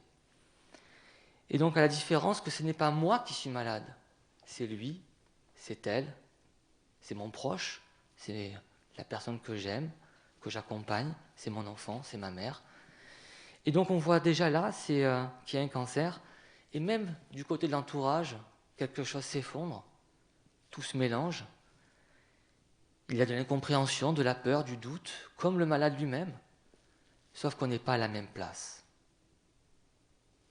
Et je crois que c'est ce décalage-là qui va être important de travailler ensemble. Les questions qu'on peut entendre, c'est « mais comment puis-je l'aider ?» C'est peut-être pas pour rien qu'on appelle le proche l'aidant, c'est « comment puis-je l'aider ?» Comment puis-je l'aider si moi-même, je suis mal? Et ça, c'est intéressant, ça aussi. C'est une question qu'on peut se poser, nous soignants. Quand un soignant va très mal, comment on peut aider l'autre? C'est-à-dire que comment l'aidant peut aider celui qui l'aime, celui qui l'accompagne, si lui-même est débordé? Comment trouver et créer? Alors trouver, créer, j'aime bien, c'est que cette place d'aidant, on ne l'avait pas forcément initialement, on ne nous a pas appris à être malade, on ne nous a pas appris à accompagner un malade. On va trouver une place, on va la créer ensemble. Comment trouver, créer une place et ainsi porter un regard de cette place-là? Alors nous sommes toujours dans nos prises en charge, dans une dialectique, et ça c'est très très important, du tiers inclus. Quand nous travaillons avec l'entourage, et quel que soit cet entourage, dans son mode de fonctionnement, pour construire une alliance thérapeutique. L'alliance thérapeutique, c'est aussi le mot-clé. Mais quand je vous dis ça, ça ne va pas de soi. Moi, je vous rappelle que quand j'étais en 2001, 2002, 2005, 2008, on nous disait ce qui était le plus important, c'était le malade lui-même, centré sur lui. Et à chaque fois, on se posait la question du désir du malade, qui était un peu tout-puissant. La famille ou l'entourage, il fallait qu'elle se débrouille, c'était lui qui était important, le malade. Et quand on allait au congrès de la SFAP en 2007, on était tous en train de dire il faut mourir à domicile, quand on meurt bien à domicile. On voulait être à 70% du mourir à la maison. Sauf, comme m'a dit Aurélien tout à l'heure, mourir à la maison, on peut le faire, mais on peut le faire à partir du moment où on a un entourage qui est apte à pouvoir supporter cela et être présent. Et on peut se poser la question de nos familles aujourd'hui. La famille d'il y a 50 ans, c'est plus la même aujourd'hui. On est dans des familles recomposées, on est dans des familles monoparentales, voilà. Avant, on avait la famille, on donnait une définition, c'était papa, maman, grand-père, grand-mère, les oncles, les tantes. On avait beaucoup de monde qui vivait sous le même toit. On est passé à une famille dite nucléaire, papa, maman, les enfants, et des familles recomposées aujourd'hui, de plus en plus en tout cas. Donc toujours, et ça c'est très très important, c'est ce que disait Aurélien, si le malade veut retourner à la maison et que la famille, elle ne peut pas, parce qu'en souffrance, c'est une contre-indication absolue. Parce qu'au moins de symptômes à la maison, c'est on appelle les urgences, c'est les pompiers, c'est retour à l'hôpital, si le patient ne décède pas dans le trajet ou aux urgences. Donc cette idée de la famille, elle est hyper importante de prendre en compte l'entourage familial, et je crois qu'aujourd'hui on l'a bien entendu cela. Alors on parle aujourd'hui, alors c'était intéressant parce que la thématique de la soirée c'était l'entourage familial, et c'est vrai qu'aujourd'hui on n'emploie plus ce terme d'entourage familial entre guillemets, mais d'aidant en fait. Alors pourquoi d'aidant? Parce que cette idée qu'on va aider celui qu'on l'accompagne, et c'est pas forcément quelqu'un de la famille. Ça peut être un ami, ça peut être en fait c'est la personne que le malade lui-même a décidé à nommer. Alors qui sont ces aidants? Il faut déjà lui poser la question au malade lui-même. Et c'est ceux qui s'inscrivent dans une relation avec le soigné, il me semble. et quelle que soit la qualité de la relation.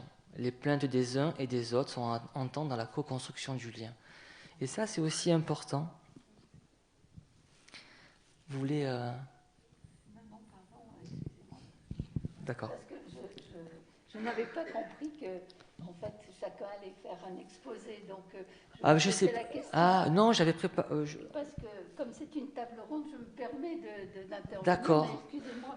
Oui, c'était simplement, j'avais écrit 1 ou 2 pages. C'était peut-être un peu long alors. Je vous en prie. Peut-être un tout petit peu plus court pour laisser la parole aussi. Ouais, aux écoutez. autres, et puis voilà, aux non, échanges. mais écoute, non, mais on va être. finissez tranquillement, mais peut-être un peu plus court. Je suis désolée. Non. J'avais pas compris le principe. Moi, on m'a dit de dire des choses, donc c'est pour ça que je me suis permis d'avoir un support pour pouvoir élaborer. C'est simplement la question, c'est tout. Mais je peux m'arrêter là si c'est trop long et si vous voulez. Je ne sais pas, c'est pour laisser la parole aussi. Ah, c'est pour laisser la parole. Écoutez, je m'arrête là alors. Je vous donne la parole puisqu'il s'agit de parole. On peut laisser peut-être justement au niveau Dominique David est donc présidente de l'association pour la recherche sur les tumeurs cérébrales. Donc cette association est dans le service de neuro-oncologie de la Timone et donc intervient aussi avec les familles dans le service. Donc peut-être vous pouvez aussi réagir à ce qui a été dit jusqu'à présent. Oui, depuis 15 ans, je rencontre à peu près toutes les semaines, sauf depuis ces 2 dernières années, évidemment. Je rencontre à l'hôpital des patients et des familles. Et ensuite, on met à leur disposition soit un mail dédié, soit un numéro de téléphone. Et on a beaucoup de conversations comme ça. Et quand ils souhaitent qu'on se revoie, ça arrive de temps en temps qu'on se revoie à l'extérieur de l'hôpital, mais c'est rare. Donc c'est vraiment très spécifique. Bon, cette pathologie, ce cancer-là, les tumeurs cérébrales, lui aussi est très particulier parce que ça atteint le cerveau, donc rapidement, ça atteint les fonctions principales et les patients sont rapidement en perte d'autonomie, d'indépendance. Donc le rôle de l'aidant, tout ce que vous disiez, effectivement, est hyper important. Pour reprendre juste ce que vous disiez à la fin sur le souhait du patient de rester chez lui, que ce soit en soins palliatifs, que ce soit pour son décès ou que ce soit simplement pour ses traitements, parce que même quand on leur annonce qu'il y a un traitement d'1 semaine tous les 15 jours, c'est quand même fréquent, beaucoup de familles me disent « nous, on ne veut pas ». Voilà, le patient, le médecin nous le demande, nous, on ne le veut pas. Et pour l'avoir vécu moi-même avec ma mère, ensuite avec mon fils, mais qui est toujours là, mais je ne l'ai pas souhaité non plus. Donc voilà, c'est vrai que quand on est face à des études, comme vous pouvez les faire, après, il y a des cas particuliers où on dit ce qui serait bien pour le patient, ce qui serait bien pour le soignant, bien pour l'aidant. Eh bien, voilà, il y a des cas particuliers, comme dans les fratries, comme c'est tellement personne dépendante. Alors, en revanche, ce que j'ai relevé, moi, c'est énormément ce besoin de parler avec des psychologues, avec les médecins, avec les infirmières, mais également avec les associations de patients, avec leurs amis. Moi, c'est un conseil que je donne souvent aux familles. Restez, gardez un lien. Ne dites jamais non à vos amis et à vos familles qui vous tendent la main, parce que déjà, il y en a beaucoup qui n'osent pas, parce que la maladie les paralyse. Ils ont peur pour nous, ils ont peur pour eux, parce qu'ils font des transferts. Et du coup, ils disparaissent un peu de la circulation. Donc moi, je leur dis souvent, faites le premier pas. Allez-y. Envoyez un mail, on vous invite à manger, vous n'avez pas envie, allez-y, ça vous fera du bien, détendez-vous, changez-vous les idées, mais on ne se les change jamais complètement, on est toujours dans la même pensée, mais ça permet de garder des forces.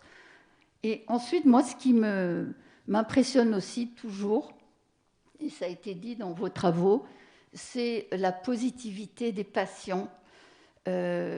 souvent, ils utilisent le mot chance. J'ai de la chance, je suis dans le bon service. J'ai de la chance, il y a une infirmière formidable. J'ai de la chance, je peux rentrer dans un essai clinique. J'ai de la chance, ma femme tient le coup, etc., etc. Et c'est vrai qu'au début, ça m'impressionnait qu'ils utilisent ce mot-là. Mais finalement, je vois leur volonté de se battre, en fait, derrière tout ça, leur volonté d'avancer et de faire avec leur maladie. Et c'est souvent l'aidant qui a bien plus de mal que le patient lui-même. C'est vrai, c'est ce que vous avez constaté. Ah bon, ben voilà, mais moi, je n'entends pas la même chose que vous, finalement. L'aidant a souvent un peu plus de difficultés. Justement, ça, c'est très, très important ce que vous dites, parce que quand on dit l'aidant a plus de difficultés que le patient, ça veut dire qu'on compare l'un et l'autre. Et je crois que ce qui est important, c'est de ne pas comparer les uns et les autres, c'est de parler d'une souffrance de l'un et de l'autre. Et cette souffrance-là, elle n'est peut-être pas la même, mais elle est présente. Et c'est pour ça que cette souffrance-là, elle ne doit pas être comparée tout le temps. C'est-à-dire que moi, j'ai des patients qui vont très très mal, des aidants qui vont très très mal également, et d'autres qui vont mieux que d'autres. Ce que je veux dire, c'est que dans la relation dans la prise en charge, l'idée, c'est pas forcément de comparer le malade et son entourage en termes de souffrance. Et ça, c'est intéressant parce qu'un jour, on avait fait un groupe de parole où il y avait une thématique, c'était sur les proches. Et c'était fou, cette histoire-là. Donc, on avait 2 malades qui étaient là et 4 membres d'une famille. Et on est tombé dans une discussion comme ça, où il y a un aidant qui dit mais vous êtes malade, mais vous ne savez pas nous ce qu'on vit. Nous, on vit, c'est trop difficile. Et on était dans une espèce de comparaison, voire de surenchère sur du pathos. Et ça, je crois aussi qu'il va falloir qu'on puisse travailler sur nous-mêmes en se disant mais il n'y a pas une souffrance qui prime sur l'autre, il n'y a pas un désir qui prime sur l'autre. On a à l'entendre. Et c'est pour ça que je n'ai pas pu terminer, mais la question, c'était vraiment à chaque décision, on va devoir entendre le désir du malade, le désir de son entourage, et le troisième, c'est le désir des soignants. Parce qu'il y a aussi les soignants qui doivent être partie commune dans la prise de décision. C'était juste ce que je voulais rajouter. Oui, alors bonjour, Charlotte de la Ligue contre le cancer. Donc nous, on est très connus sur la recherche, un peu moins sur tout ce qui est parcours d'accompagnement et prévention. Et pourtant, donc vous avez pu voir ma maison bien-être, mais on a également 300 espaces Ligue en France. Et donc nous, on reçoit les personnes touchées par le cancer et leurs aidants du moment du diagnostic, puisqu'il y a des personnes qui arrivent qui disent « Bon, maintenant c'est un cancer, ça va me coûter tant d'euros. » Voilà, donc ils ont besoin d'être rassurés. Et puis il y en a d'autres, c'est post-cancer. Et je voulais juste dire que le cancer, donc il y a le moment où on l'apprend, mais aussi on a besoin d'être entouré après le cancer, puisque l'entourage, quelquefois, se dit « Bon, ça y est, il ou elle est sorti d'affaires. » Il va beaucoup mieux, mais sauf que sa routine hospitalière qu'il avait, qu'il a rassuré et qui se sont mis en mode automatique, ça arrive souvent, ça laisse un vide. Et du coup, les proches commencent à se dire il va beaucoup mieux, il a besoin de moins de présence. Et au final, on s'aperçoit qu'il y a quand même un vide. Et à ce moment-là, ils viennent faire leur planning à la Ligue en venant au sport, je ne sais pas combien de fois par semaine, en allant voir la psychologue s'ils ont envie. Et après, faire des ateliers culinaires, et j'en passe. Donc, c'est bien d'échanger aussi pour que chacun voit qu'est-ce qui prend charge mentalement, comprendre l'autre partie, puisqu'il y a aussi des côtés maladroits. Quelquefois, on a des employeurs qui nous disent « je regarde mes pieds, il revient au travail, je ne sais pas quoi faire ». Ça peut être pareil pour les proches. Donc, essayer de comprendre l'autre, moi, c'est facile à dire comme ça, mais voilà, essayer de comprendre, puisque le cancer, quelquefois, il y a des conséquences qu'on ne voit pas, la fatigue, des fatigues, des troubles musculaires, etc. Il y a quand on perd les cheveux, quand on perd les sourcils, c'est une chose, mais il y a aussi des conséquences qui sont invisibles et pourtant qui sont lourdes. Donc, voilà, si on essaye de creuser ensemble et de voir qu'est-ce qu'encaisse l'autre, si je peux dire. Et voilà, sur nous, ce qu'on vit au quotidien, mais on est aussi dans le post-cancer beaucoup, puisque c'est après justement toute cette épreuve et cette routine qu'on commence à réagir, à se dire « mince, j'ai quand même affronté la mort pour certaines et aujourd'hui, je réalise tout ce que j'ai traversé. » Voilà, sur notre petit quotidien. Merci beaucoup pour vos témoignages. Peut-être qu'on peut prendre quelques questions de l'Assemblée, si vous en avez. Vous pouvez vous présenter, peut-être. Oui, bonjour à tous. Je m'appelle Myriam. J'ai une question. Moi, j'ai mon père qui a un cancer, et d'ailleurs qui vient dans vos bureaux à la Ligue des concerts. Donc, c'est vraiment basé les activités, s'il a envie, mais il y a un stade où le patient ne veut plus. Et c'est là, par exemple, où c'est plus difficile parce qu'on le force à manger, on le force à parler, on le force à continuer. Et là, c'est plus difficile. Qu'est-ce qu'il faut faire concrètement? Voilà. Est-ce qu'il y a une activité pour? Voilà. Après, je ne peux pas forcer quelqu'un à faire un parcours d'accompagnement chez nous. Donc nous, en milieu de parcours, on vient vers eux voir si la situation elle a évolué, etc. Si vraiment, là, il y a besoin d'une aide extérieure, peut-être, même psychologique, si c'est en dehors de la Ligue ou à domicile, si vraiment la personne se referme. Nous, on invite à faire. Après, je peux dire où il en est. Ça fait un moment qu'on ne s'est pas vu, voilà, mais je ne peux pas prendre la décision à sa place. Mais, voilà, il a sa liberté. Est-ce qu'il a envie de... Lui, est-ce qu'il émet des envies de quelque chose? Alors, c'est très difficile. La maladie l'a totalement changé. C'est quelqu'un qui vivait. C'est le papa, et donc il prend encore une grande place donc, dans la maison. Là, le traitement est très, très lourd, concrètement. Donc, ça impacte beaucoup de choses pour son physique, mental. Donc, il fait le maximum lui aussi, ça se voit. Mais oui, on a l'impression de le forcer, de vouloir à chaque fois l'engueuler presque. De dire, non, faut faire ça, et on ne sait pas en fait. Soit le laisser, mais en fait, il va plus se nourrir, il va plus faire les choses et rester dans son coin, ou le forcer. Donc voilà, c'est...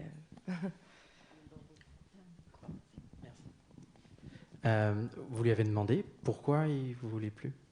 Ils se sent vides. C'est difficile à décrire, mais ils se sont aujourd'hui vides. Oui, il est actuellement à la recherche de pourquoi il est comme ça. Il ne se rappelle même plus comment il était avant. Donc c'est peut-être un cas particulier, je ne sais pas. Non, ce n'est pas du tout un cas particulier. Voilà. Au contraire, Ouais. Il y a énormément de... C'est une maladie qui bouleverse, on ne va pas rentrer dans les détails parce que c'est quand même pas adapté, mais c'est une maladie qui bouleverse et les patients vont traverser beaucoup de phases avec beaucoup de questions, parfois des difficultés aussi à poser certaines questions. Il ne faut surtout pas hésiter.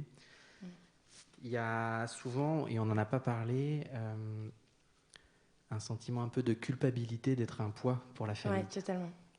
Et donc, du coup, régulièrement, les patients disent « je préfère ne rien faire, comme ça au moins j'embête personne », plutôt que de faire quelque chose qu'il appréciait, mais qui nécessite maintenant la présence d'un aidant. Donc, ce qui est très intéressant, alors, c'est pas forcément adapté, mais nous, en tout cas, dans nos bilans, souvent, on fait le point et on renoue le dialogue, parce qu'il y a beaucoup de non-dits entre ce que le patient ressent, ce qu'il n'ose pas dire, ce que la famille ressent, ce qu'elle n'ose pas dire non plus. Et donc, on essaye un petit peu de mettre le curseur. Et quand je disais on protège l'aidant, c'est qu'on rassure le patient sur le fait qu'on mettra nous aussi des limites sur ce que l'aidant est capable de donner. Donc, ce qui permet un peu de déculpabiliser parfois les patients, de continuer à vivre différemment, ça c'est sûr. Ouais. Mais de continuer à vivre, c'est ça le plus important, je pense. C'est ça. Oui. Il faut qu'il en parle à son médecin, je pense, qu'il va le présenter à un psychologue. Et je pense qu'il faut en discuter. En fait, ça passera surtout par la parole. Oui, dans le process, de toute façon, on est accompagné. Après, c'est long. Et on s'adapte tous les jours. Merci.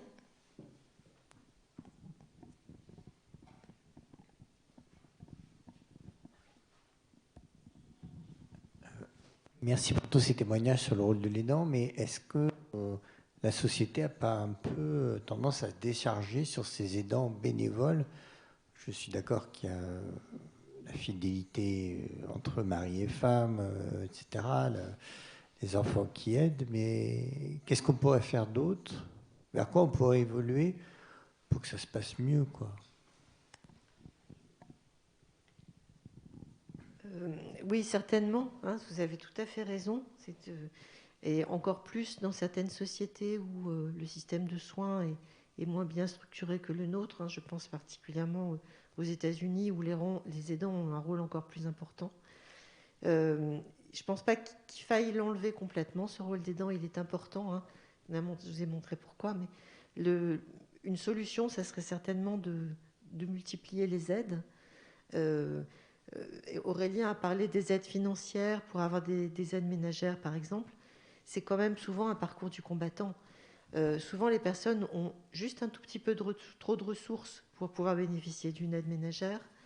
Et puis, c'est au compte-gouttes et ça ne correspond pas à leurs besoins réels. Ils auraient besoin d'avoir quelqu'un tous les jours et on leur propose 2 heures par semaine, des choses comme ça. Donc, c'est sûr qu'il y a un rôle là au niveau du politique qui est, et peut-être qu'il faudrait que les associations de patients s'en saisissent, mais d'augmenter effectivement les aides qu'on peut apporter aux aidants. Et si je peux juste d'ailleurs rajouter, parce que c'est une très très bonne remarque et on y est confronté tous les jours, le congé aidant, c'est-à-dire que quand l'aidant est en activité professionnelle et qu'il décide de prendre un congé aidant, je crois que c'est une somme de 20 € par jour, enfin, c'est mais d'un ridicule. Mais nous, on conseille aux aidants de s'arrêter. Vous disiez ? C'est scandaleux, je trouve. Non, mais c'est une honte. Enfin, ils nous demandent, ils arrivent avec le dossier, voir notre assistante sociale, et on leur conseille de s'arrêter pour dépression, burn-out, quoi que ce soit, parce que c'est... Mais d'un autre côté, par contre, ce qu'il faut savoir, c'est que les politiques nous demandent... Enfin, il y a un souhait de retour au domicile des patients, des aidants, mais il n'y a pas les moyens pour le faire. Aujourd'hui, ça, c'est évident. Alors, si je peux dire aussi, par contre, les associations nous aident. C'est vrai que la Ligue nous aide beaucoup, surtout, mais avec ce que vous pouvez, bien entendu, vous ne pouvez pas aider tout le monde. Alors, donc, du coup, nous, on aide aussi financièrement. Donc, c'est temporaire, c'est un petit coup de pouce, mais on donne 100 000 € à 300 foyers par an. Donc, ça ne s'adresse pas directement à l'aidant, mais si, par exemple, il y a besoin d'une aide ménagère ou quoi, on le fait du haut de nos 600 € maxi. Mais bon, voilà, c'est quand même pas négligeable et on est assez ouvert sur les motifs des aides financières. Voilà. Et d'ailleurs, on parlait d'une somme dérisoire pour les aidants, mais au début, c'est du sans solde. C'est-à-dire que dans l'évolution des rémunérations données aux aidants, au début, c'était du sans solde. Après, même si ça reste dérisoire, en tout cas, il y a une évolution qui n'est pas assez rapide, c'est sûr. Et ce qui est certain, c'est qu'à l'hôpital, il me semble que ça a bougé à partir du moment où on a eu des associations qui ont porté la parole des malades. C'est le livre blanc du cancer, par exemple, où il y avait cette demande d'être écouté, de parole. Et pour revenir sur la Ligue contre le cancer, maintenant, dans tous les hôpitaux, on a ce qu'on appelle des salles des familles. Et la salle des familles, c'est aussi des lieux où il y a les aidants ou les familles. Et c'est aussi des financements de la Ligue qui ont participé à cela. Et c'était aussi de dire qu'il y a un confort qu'on doit retrouver, alors à l'hôpital ou ailleurs, avec un micro-ondes, un frigo et des financements. Et ce n'est pas forcément des fonds publics, c'est des associations qui donnaient de l'argent pour cela. Je voudrais rajouter aussi que moi, à travers mon association, j'ai été engagée pendant plusieurs années à l'Institut national du cancer et toutes les associations de patients et le comité de démocratie sanitaire du cancer, de l'INCa, qui dépend donc du ministère de la Santé, a beaucoup œuvré. Mais la somme de choses à faire était tellement énorme qu'il a fallu prioriser. Et c'est vrai que dans un premier temps, on s'est attaqué au sujet des restes à charge, parce qu'en fait, en dehors de tout ce qui est remboursé, on s'est rendu compte que les patients et les familles avaient encore beaucoup de choses à payer et que ça revenait très cher, et surtout quand maintenant on les soigne de mieux en mieux, les cancers, et donc ça dure plus longtemps. Et on a beaucoup travaillé aussi sur la convention AERAS pour que les patients survivants puissent accéder à l'emprunt bancaire. Donc ça a été un gros travail, très long, parce qu'en plus, les compagnies d'assurance et les banques ont saucissonné les choses, évidemment, et disaient tel cancer ou à partir de tel âge, pas telle pathologie, etc., etc. Donc il a fallu se battre sur tous les fronts. Il y a eu encore une commission la semaine dernière. Donc voilà, il y a des choses qui avancent. On a parlé de ce problème de l'aidant qui travaille, mais je dois dire que ça n'a pas beaucoup avancé, c'est vrai, de ce côté-là. Mais il faut continuer à porter cette parole, effectivement. Et petite ou grande association, on est tous liés dans le même but. Moi, à mon niveau, par exemple, sur la région PACA et la région Languedoc, on aide, par exemple, à l'achat de certains fauteuils roulants qui coûtent très cher, que les familles souvent ne peuvent pas financer ou ils n'ont pas assez d'aide de l'État, et notamment pour des jeunes, pour qu'ils aient un fauteuil plus léger, pour qu'ils aient une autonomie plus aisée. On va aider aussi beaucoup les familles qui viennent de Corse, qui sont, quand elles doivent rester longtemps ici, eh bien, l'hôtel coûte cher. Voilà, on fait des aides ponctuelles de ce type-là. Mais ça ne suffit pas, j'en ai bien conscience. Oui, bonjour. Je suis Alice, je suis chercheuse en cancérologie, mais aujourd'hui je suis à titre de mère de famille qui a été confrontée à la maladie pour son enfant. Et j'ai constaté je vous remercie beaucoup pour vos interventions, j'ai constaté dans les deux interventions finalement un point commun, c'est la place des femmes. Vous disiez pour l'étude LEA que les personnes de sexe féminin semblaient être plus marquées. Et pour l'intervention sur les aidants, la place des femmes aussi, qui sont plus nombreuses à être aidantes. Et je voudrais savoir, de votre point de vue, quels sont les ressorts psychologiques qui expliqueraient cette situation.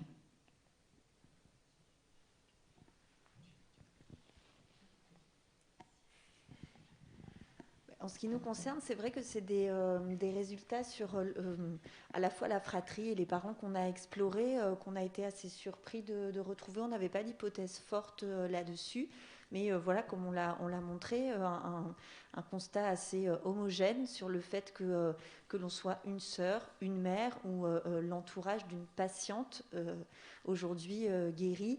Il y a un facteur de vulnérabilité psychologique qui reste à distance de la maladie, malgré la guérison. Pour nous, l'hypothèse, elle était peut-être plus autour d'une préoccupation qui reste présente chez les mères et les sœurs et une attention particulière peut-être d'instinct maternel sur oui, aujourd'hui ça va bien, mais qu'est-ce qui peut arriver encore à l'avenir, et ces ressorts-là, on construit un projet pour essayer de mieux les documenter.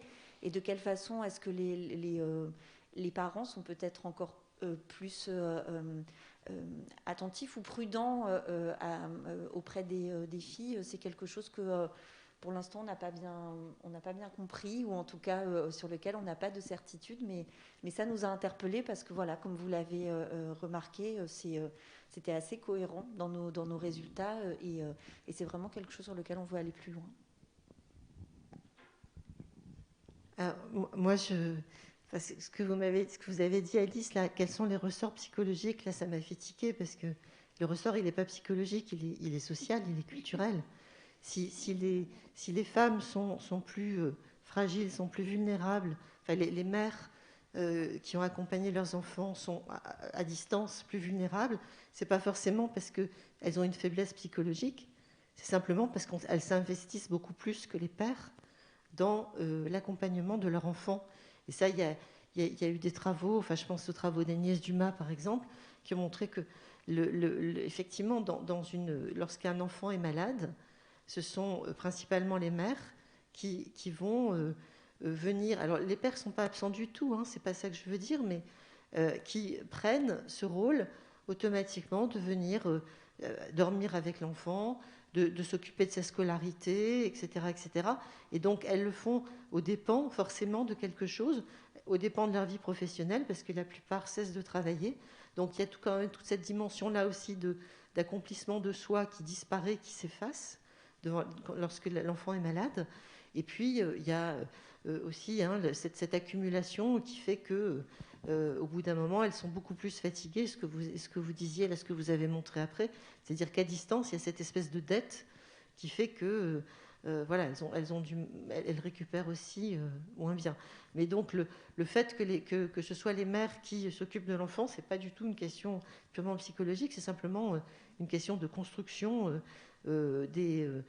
genrée, hein, de la répartition des rôles au sein de la famille entre les pères et les mères.